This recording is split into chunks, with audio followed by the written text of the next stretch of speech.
Good morning, everyone. My name is Tim Brown, the Hillyer director, and I'm going to go over like some basic things about the call and how to think about ways to prepare your materials. I'm going to start by showing you a little presentation that I put together. Okay, so yeah, this is the call for proposals, which is something we release every year, something we've been doing for a very long time. But historically, we've always worked with the advisory committee in various different capacities and try to keep the committee members as diverse as possible. Some are gallery directors, some are professors, some are curators, some are printmakers, photographers. I try to diversify it so we can get different perspectives on it. And also, I like to change them out so we can get some fresh eyes on the proposals because there are a lot of instances where we're getting the same artists applying each year. We do try to choose emergent and accomplished artists. The main difference is, if you had 0 to 2 solo exhibitions, you're emerging. If you had more than 2 solo exhibitions, you're accomplished. Same thing applies if you're a curator. If you're selected, you'll be given one of the 3 gallery spaces that we have. You will be given a stipend. You'll have an exhibition opening that usually is on the first Friday of each month because we like to open the shows in accordance with DuPont Circle's monthly art walk. It brings in more people and gives you more exposure. We do provide assistance for installations. Most artists kind of either come with their own teams or they may have a partner that's working with them. Or there were some instances where we've installed the entire show for the person. So it really depends on your needs and what you're trying to do. We provide basic labels, 3x6, usually mounted on illustration board. If you want to do your own thing, you're more than welcome to. For example, if you want to order vinyl lettering because you have a specific look or feel that you want, you can do that. We just can't cover the cost for that. We do provide marketing and press releases, usually about 3 weeks before the show starts. We have shows every month, so it's a very tight sort of turnaround. We do offer public programs. I encourage you to think about that if you are selected, because it helps to bring in more people into the door and gives people more opportunities to see your work. We do a lot of content online. We post social media every day, but we also have a website so we can post blogs and different things like that. You have a dedicated page on the website too for all your exhibition materials, and it's usually updated to include anything else that may develop along the way. For example, we interview you, and we publish it on our YouTube channel. We can then embed that video and your exhibition content page. In some cases, advisory committees will be available to help you if you're selected. If you're still piecing together some of the pieces for your show and you want to bounce some ideas off someone, you can either, call me or someone on staff, or you can call one of the advisory committee members to kind of walk you through. In terms of the submission process, it's basically a Google form, and I'll show you exactly what that looks like. It's in 5 sections. The first section is like for your profile information, so you're basically going to enter basically your contact information, where you're from, and so forth. And you're also going to indicate if you're an emerging or accomplished artist and a curator. Here's a little snapshot of the form. And then your proposal itself, these are form fields. So you're just going to copy and paste the information into these form fields. One is your exhibition description or proposal. The other is your artist statement. And the other is your bio. The artist statement really just provides a general overview of your practice. It's kind of helpful because, if you're growing or your proposal is actually going into like a slightly new direction, it's kind of helpful to understand what you have done in general in the past and how this proposal is sort of like moving you in new directions or just represents something distinct than what you've done before. Yeah, and so the exhibition proposal helps to understand the uniqueness of your project relative to your overall body of work. And obviously with the bio, because I'm asking for 150 words limitation, just try to be concise as possible with this, to maybe just stick to the kind of information that's more relevant to your career as an artist and not provide so much broad information. So yeah, this is what the form actually looks like. So you should be able to see this. I'm sharing a PDF. And so this is what the form looks like when you click on the submit button on our website. You're basically going to be copying and pasting your information into these form fields. So I'm reminding you in the form that you have to stick to 150 words. All this content is going to basically go into a spreadsheet, and we're going to be pulling the information from this spreadsheet and putting it into more of a presentation-friendly format for the jurors, so it's more easily accessible and comprehensible for them. You're going to also then share your support materials. I'm not sure what you're going to get when you share a folder, like if you're using Google Drive, but whatever comes up, just make sure you're selecting the edit option. That makes it easy for me to take your content from where it is and move it somewhere else. If you don't give me permission to edit, I can't really do anything with it, but other than download it to my computer, which I can do. It's just that it gives me like two, three extra steps. But if you put edit, give me editing permission, then I can move it right away to where I need it to go. You're gonna put your URL link to your share folder right here. Oh, you're gonna make sure you're sharing it with this address, so your director, artsandarts.org. Paste your URL here. You can also share videos up to three as a URL link. So you're just going to add them here. But only use videos if it's actually pertinent to your project and not just for the sake of adding videos. Or, if you want us to understand a little bit more about your work and you feel like the bio isn't quite enough and you want to highlight something about you and relative to the project itself, that might be a good way to use a video. Other support materials are any links to anything, your website, your social media channel. It really depends on what's pertinent or relevant to you. Some people include several links, some people include none at all. That's why I leave these areas here where you can add links to resources as optional. And engagement really is getting a sense of, if you are selected, what kind of engagement opportunities would you be interested in providing during the run of your show? Is it artist talk, workshop, performance, or other? Here's just an example of something we did this year. Asha Sater had a show back in March, and she chose to have a panel discussion with a local journalist in town. And I just need you to agree on the time frame. We don't have a whole lot of flexibility, so you definitely need to be available for next year. If you're not selected and you want to be considered for an online exhibition, we're going to start doing more of that. Mainly because I've noticed that we seem to be getting a lot more traction online than actually in the building. So that's what the forum kind of looks like. And I'll post that on the website. It's not up there right now, but I think I'll post that after this. So just continuing with the support materials in more detail. Obviously, you're going to share your Google Drive folder, or you don't have to use Google Drive. It's just convenient for us because that's what we use, but you can use another folder. Just make sure the editing permissions are the same. As I mentioned, you can share up to 6 images and one two-page document. The two-page document is optional. You can share that if you feel like it will help you with presenting your ideas. Maybe the 150 word limit for your bio, your proposal, and your artist statement is not enough, and maybe your show's thematic and it's in sections. You want people to better understand exactly what that looks like. You can use a two-page document for that. You can think however, whatever is useful for you, whatever you need to put together that shows, what your exhibition is going to be like. Because, in a lot of cases, some people have like a canned show, and that's accepted, and that's fine. But if you're like sort of halfway through where you kind of have some kind of idea, but it really still needs to be further developed because you're exploring some new ideas or a new direction.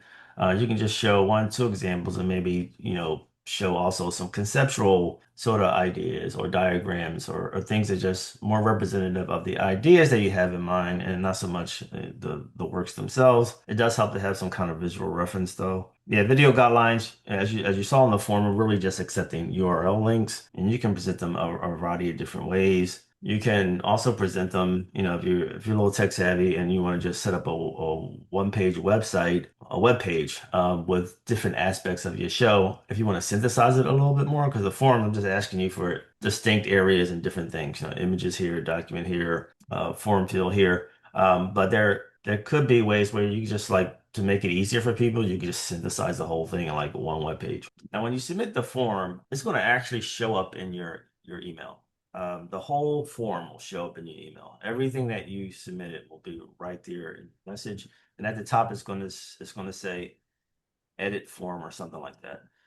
That means that you can go back and edit your form.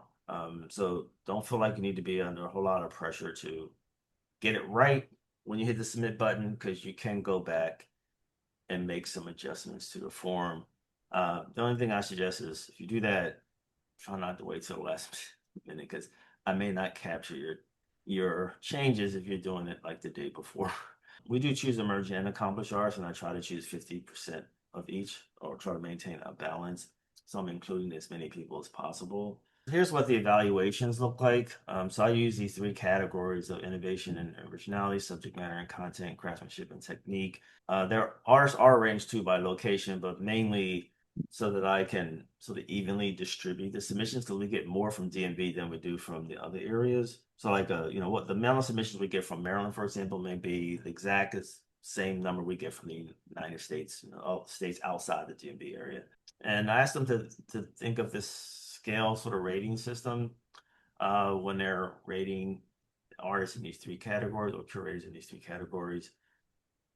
Even though they may vary, some are very picky.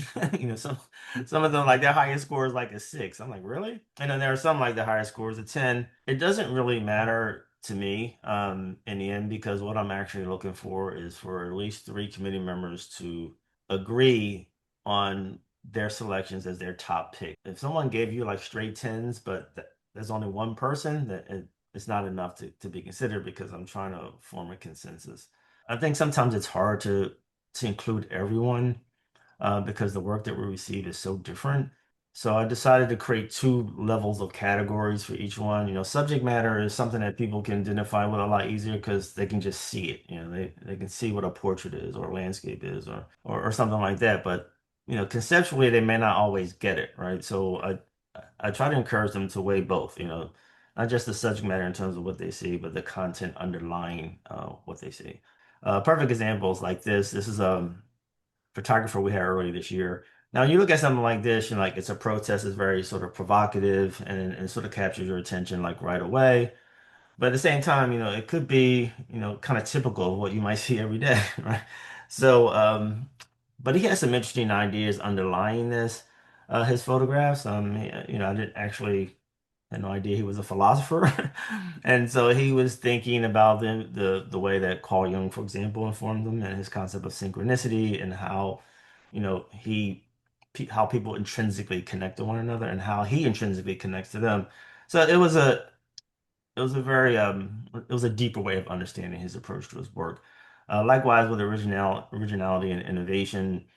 It's originality, of course, we all like to be original as individuals, but innovation is helpful too because while your work may be individualistic, it's also helpful to see how you might be using materials that have been used before, but in different ways.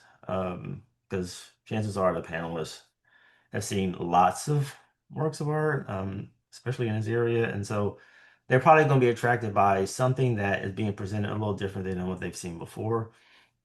An example of this is like an artist we had early this year. Her name was Tara Youngborg.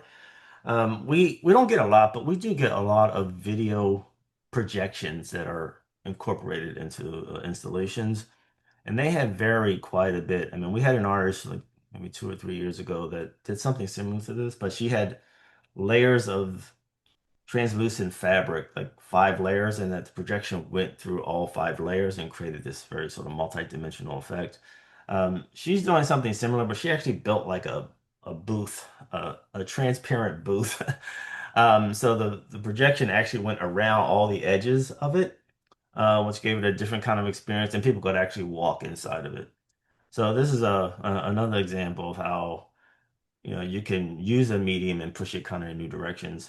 Likewise, too, craftsmanship, is I encourage them to look at as an overall execution of the work and technique as specific things that go into how the individual components are created, like your handling of a medium, for example. This is a perfect example of what we have on show on view now. Her name is Mona Bazorgi. She does these wooden constructions. They're like geometric and cubular type boxes that she carves out of wood, and some of them have hinges and they fold out into multiple components. When you see them together collectively, it's really quite impressive. And I can tell you, people are coming in here right now and are just blown. Every time they leave, they're like, I am just blown away by that. But there are some people who are leaving, they'll say, wow, I don't know how she did use silk thread to create these images. They just marvel at it. So it's like a perfect example of craftsmanship and technique at the same time. In terms of, the assessments too, I encourage the jurors to make connections and so they can fully understand the proposal. So not just, rating the categories, but allowing the information that you provided, like your bio, your statement, your proposal, uh, to make the connection so that it feels to them like it's a holistic proposal and presentation overall. Floor plan. So there's a floor plan online, but I think I might repost another one. I just need to do a few edits. I just put this together very quickly, but this gives you an idea of how the gallery spaces have been used in the past. And I'm sharing this because, you can't be guaranteed what your space is. So, if we choose you, but for some reason I'm having the hardest time, getting the space that you requested, um, you may have to be creative and think about how you could use another space. Here's an example, for example, of how Gallery 1 has been used. Some have like filled in space entirely. Some have, you know, uh, just been on the wall. Some have actually, been installations that covered the interior of the space. I mean, we've had projections. We've had people who've just recreated whole settings, like in the case of this train station at the top right. And and there's some that have been really minimalist, like the one on the bottom right, which is really just monitors that were placed on the wall, and it addressed like this issue of time. And in Gallery 2, again, this is more like a square space. And it even has like a little step in the corner here where it's like an exit door. But people have treated this space really quite creatively. It accommodates large scale works. In the case of the graphic works in the bottom right, we had Chris Combs who did a lot of these sort of computerized components that were displayed in the middle of the floor and on the walls. We've had paper sculptures with Suk Young Park. She called this blossoms, and they were like just suspended from the ceiling. Um, Really quite playful, very different. Some just a combination of both, of sculpture and 2D. So yeah, it gives you a sense of the range and how artists have used these spaces in the past. Likewise, Gallery 3 is the smallest gallery. It's narrow. Um, but people have really surprised me with the stuff that they've done here. I mean, some have created like murals all around the space. Some have created this other piece here was like the artist created like a pulley system in the ceiling, and so that he could drag his sculptures back and forth, and that way he could create space for people to walk around, and also even had a short throw projector at the end. I mean, how he did all this in like in such a small narrow gallery is like unbelievable, but he did it and it actually really worked. We've had people paint murals on the wall and then have 3D components coming out from the wall. And then we've had just straightforward, works that are just hanging on the wall. So um, all these three galleries show you, just how creative you can be with how you utilize the space. Yeah, I think that's all I have to show you about that.